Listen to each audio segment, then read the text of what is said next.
contaremos algunas leyendas relacionadas con el lugar llamado Montecassino. Hablaremos primero del fundador de Montecassino, que era San Benito, Benito de Nursia, que había nacido en el año 480 en Roma.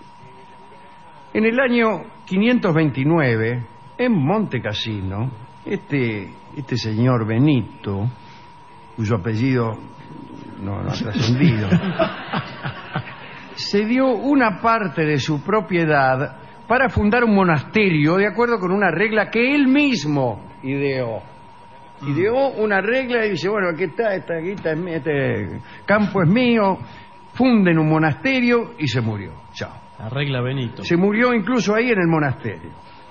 Cuentan que en la víspera del día de su muerte, en el año 543, dos religiosos de los que estaban en el monasterio tuvieron una visión. Se les apareció un largo camino iluminado por infinidad de antorchas, camino que se extendía hacia el oriente y luego subía al cielo. Curioso que se extendiera hacia el oriente. El camino del cielo, el camino de la muerte, siempre en dirección a occidente, claro, conforme a las mejores tradiciones de los mitos solares. El caso es que este camino se extendía hasta el oriente y luego subía al cielo. Un personaje apareció en esa visión, se presentó ante los dos monjes y les hizo saber que muy pronto Benito se remontaría por aquel camino al paraíso. Muy bien. ¿Qué hicieron los monjes? Enseguida fueron y se lo contaron a Benito. Sí. Yo, Benito, dice, estábamos ahí afuera, se nos apareció un camino, etcétera, etcétera. Vino un tipo y nos dijo que en cualquier momento cantás para el carnero. Me imagino que al tipo no le habrá satisfecho mucho que le hablaran de su muerte, por más que le garantizaran el cielo. Bueno, la cuestión es que al día siguiente, quizás para no desautorizar visiones ajenas, Benito se murió. Cuando los de la orden, a los que llamaremos benedictinos, se quedaron solos, sin el fundador, en el monasterio se gestó una creencia, que sería la primera de esta noche. ¿Cuál? La creencia que dicen que cada vez que se está por morir uno, hay un ruido nocturno que ellos llaman el golpe de San Benito. Ajá. Cuando alguien va a morir, los benedictinos oyen un golpe, le llaman el golpe de San Benito, y esa es una creencia. Unos 30 años más tarde, cuando los lombardos invadieron la zona, algunos de los monjes de Montecassino huyeron a Roma. Huyeron de los lombardos. Sí, claro. Y se llevaron la copia de aquella regla que había escrito Benito, que era un reglamento para los monjes. Reglas de conducta, o sea, cómo tenían que comportarse. Y en Roma, al ver aquel reglamento, muchos religiosos quedaron impresionados. Se impresionaban fácilmente, ¿no? Y desde allí comenzó a promoverse la regla benedictina, incluso como norma de todo el monaquismo, como norma de todos los monjes de Occidente. Regla que dice que los monjes debían pasar el tiempo entre el trabajo manual y la lectura de obras sagradas. Y eso cuando no estaban asistiendo a los servicios. Debían practicar constantemente el silencio. Mascullar era el peor pecado. Los monjes solo podían tener consigo 2 túnicas, un cuchillo, un tintero y unas tabletas para escribir, que no sé lo que serán plumas. Fuera de eso no existía la propiedad individual. Los lechos eran revisados a diario en busca justamente de posesiones privadas e ilegales. Se castigaban las infracciones, aquellas reglas, mediante el retiro de la comunión, es decir, la excomunión. El abate y los hermanos más ancianos y más sabios trataban luego de que te excomulgaban de reconciliar al excomulgado. ¿Entendés? Primero te excomulgaban. Después venía el abate y decía, che, dale, qué sé yo. Bueno. En alguna ocasión, cuando había que atender a algún excomulgado, se usaba el flagelo. ¿Qué quiere decir flagelo? El látigo. Sí, sí. Pero más allá de las famosas reglas de San Benito, en Monte Cassino parece que sucedía algo muy interesante. Y aquí hay otra creencia, la segunda. Y esto lo opinaba incluso el Papa Gregorio, todos los que morían en Monte Cassino conseguían la salvación. Atención, lo repito. Si vos te morías en Monte Cassino, no podías irte al infierno. Bueno. Por más que fueras, qué sé yo, un degenerado, ¿no? No ibas al infierno. Bueno, esta orden religiosa que aseguraba la salvación eterna se extendió muy pronto a otras naciones, cuyos reyes se persuadieron de que era muy conveniente proteger a una institución que les aseguraba un sitio en el paraíso sin mayor esfuerzo. Así, en las gestas del rey Dagoberto, aparece como fundando unos edificios y declarándolos extensiones subsidiarias del monasterio de Monte Cassino. Y entonces él tenía pensado morirse ahí, y efectivamente se murió ahí Dagoberto. Estaba muy lejos de Monte Cassino, pero él dijo, estos edificios son subsidiarios de Monte Cassino. Una embajada, digamos. Claro. Y algunos dicen que no, porque para morirse y para salvarse hay que ir a Monte Cassino, al verdadero. Bueno, no las imitaciones que construyó Dagoberto. Un caso opuesto al de Dagoberto es el de Carlos Martel, nombre de cantor, ciertamente, porque es una mezcla de Carlos Gardel y Julio Martel. Una mezcla imposible, por otra parte. Bueno, algunos entendidos aseguran que fue condenado Carlos Martel, en cuerpo y alma, por haber dado a sus caudillos sitios benedictinos, locales benedictinos, en recompensa por sus servicios. El obispo de Lyon, llamado Auxerre, estando un día orando y parece que se le apareció un ángel y lo condujo a los infiernos. Y allí vio a Carlos Martel en medio de espantoso fuego. Así que, efectivamente, si este hombre lo vio, sí, claro, está comprobado que Carlos Martel está en el infierno, fue condenado, ¿no?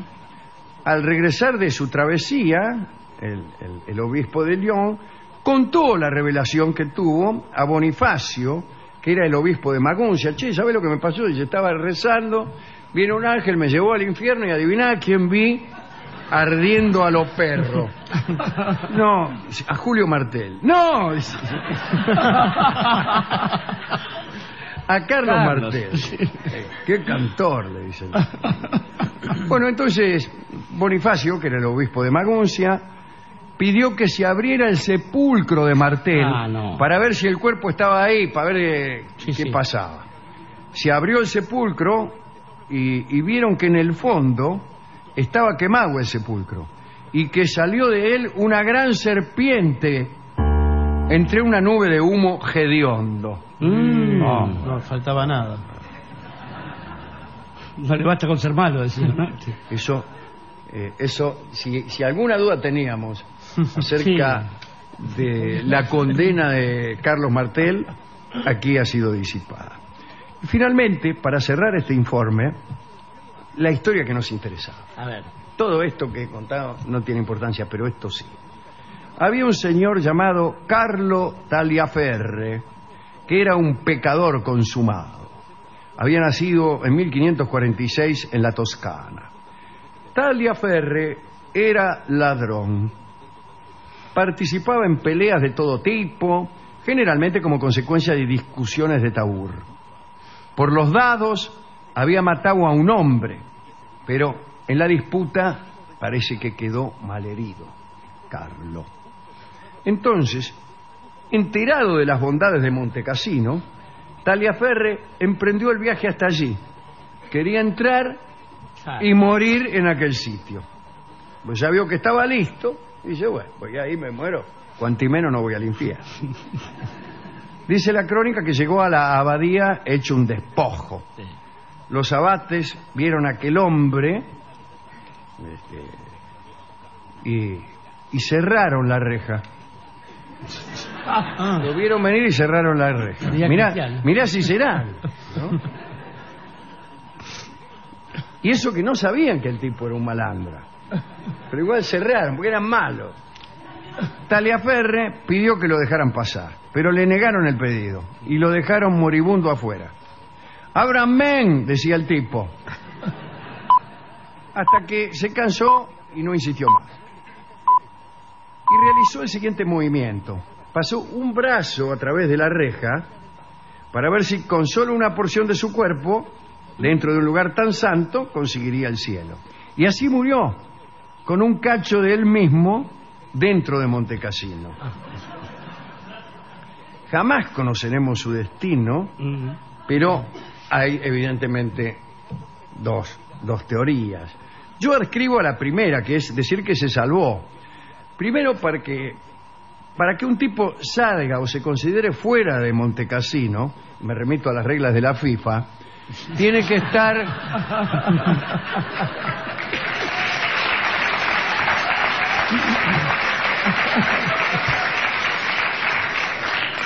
tiene que estar totalmente afuera. Totalmente afuera de la casa que garantiza su salvación. Así que si tenía un pedazo adentro, pongamos por caso el brazo, es que estaba todo adentro. Lo que está en la línea, bueno, está adentro. Así que salvaba el hombre y todos los guitarristas. Pero algunos dicen que no. Que se salva la parte que estaba adentro. Señor. O sea que el brazo debe andar lo más orondo en el paraíso, claro, entre los bienaventurados, agarrando cosas, y el resto de Taliaferre manco en el infierno. Mano suelta el hombre, claro. O puede ser también, dicen algunos, que todavía esté Taliaferre en el purgatorio, a la espera de una resolución favorable del Tribunal de Pena. Así que ese es todo un asunto, ¿no? Y bueno, una salvación parcial puede ser. No hay salvación. Lo toma solo parcial, sí, ¿Cómo es? Va la mitad al cielo, la mitad al infierno. Pero si la salvación es por la fe, el tipo demostró por lo menos largamente, tener fe, no sé. Y después, ¿qué le cuesta? Sálvelo. Ya está, uno más, uno menos, escúcheme. Bueno. Es más, un error ahí arriba, vamos. Bien, esto es todo lo que tenía que decir. ¿A quién podemos dedicar esta recordación de este lugar de perdón que es Montecassino? Yo creo, querido Alejandro, que debemos pensar en el fundador de Montecassino, de San Benito, que es uno de los grandes padres de la iglesia, así se lo llama, y que ha colaborado en la invención del purgatorio, que era una cosa que no había antes. Así es, antes no había purgatorio. Y el tipo un día escribió, bueno, ¿qué hacemos con los que están a mitad de camino? Y claro.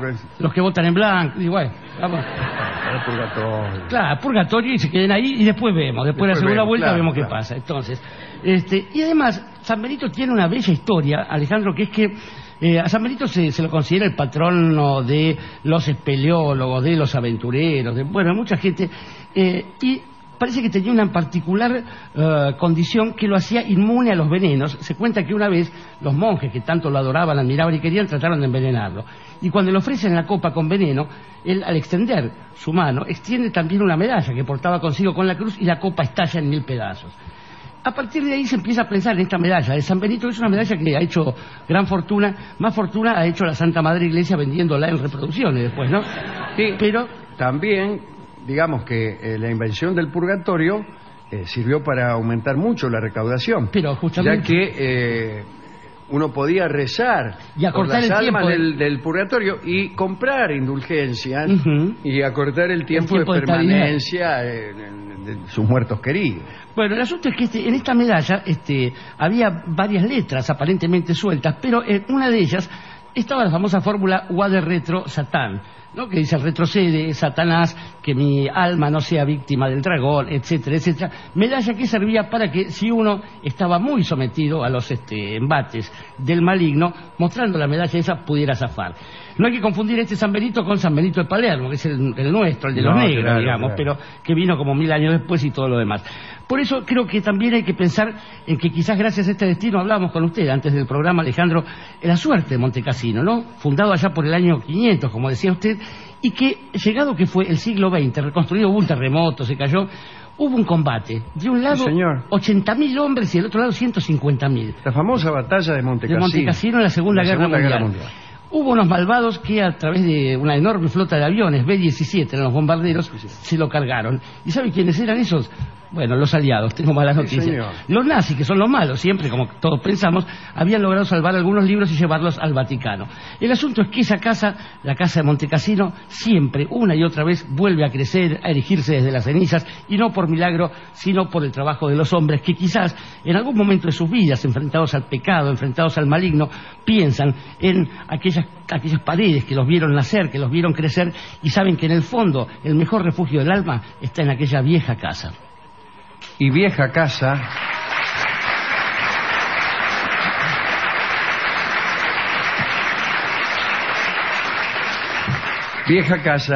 es el valsecito que escucharemos inmediatamente en la voz de don Edmundo Rivero.